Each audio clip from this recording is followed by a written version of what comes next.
महाराष्ट्राचे उपमुख्यमंत्री आणि अर्थमंत्री श्री अजितदादा पवार आणि अर्थ राज्यमंत्री ॲडव्होकेट आशिष जयस्वाल यांचं मनापासून अभिनंदन करतो की एक अतिशय लोकाभिमुख आणि विकसित भारतासोबत विकसित महाराष्ट्र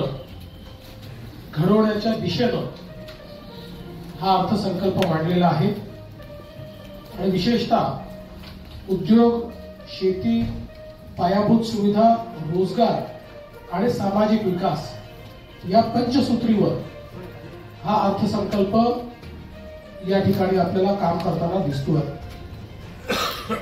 अर्थसंकल्पाकडे पाहत असताना निश्चितपणे विविध पॅरामीटर्सवर अर्थमंत्र्यांनी जे काम केलंय ते वाखाणण्यासारखं आहे। याचं कारण विविध योजनांमुळे कमिटेड एक्सपेंडिचर आणि रेव्हेन्यू एक्सपेंडिचर या दोन्ही गोष्टी कमालीच्या वाढलेल्या असताना देखील अर्थसंकल्पाचा बॅलन्स तोल हा कुठेही जगेल ही 5% जाईल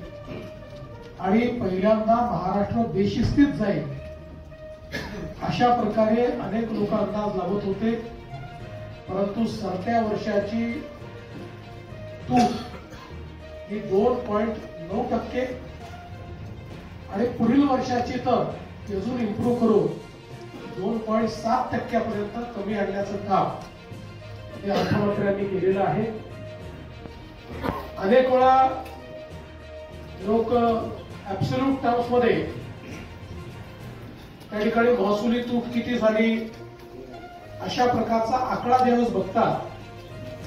त्यावेळी त्यांनी आपल्या अर्थसंकल्पाचा साईज काय झाला लाख कोटीचा तरी त्यांचं उत्पन्न मात्र ओव्हरऑल आपल्यापेक्षा बरंच कमी आहे। हे जरी असलं तरी 7 लाख कोटी रुपयाचा अर्थसंकल्प आज या ठिकाणी सादर झालेला आहे आणि इतरही पॅरामीटर्सवर जर आपण बघितलं त्याचा उल्लेख या ठिकाणी अर्थमंत्री महोदयांनी आणि शिंदे साहेबांनी केला की आपली जीएसडीपीची वाढ ही देखील अत्यंत चांगली आहे। देशामध्ये 6.4% वाढ असताना 7.5% आपण वाढतो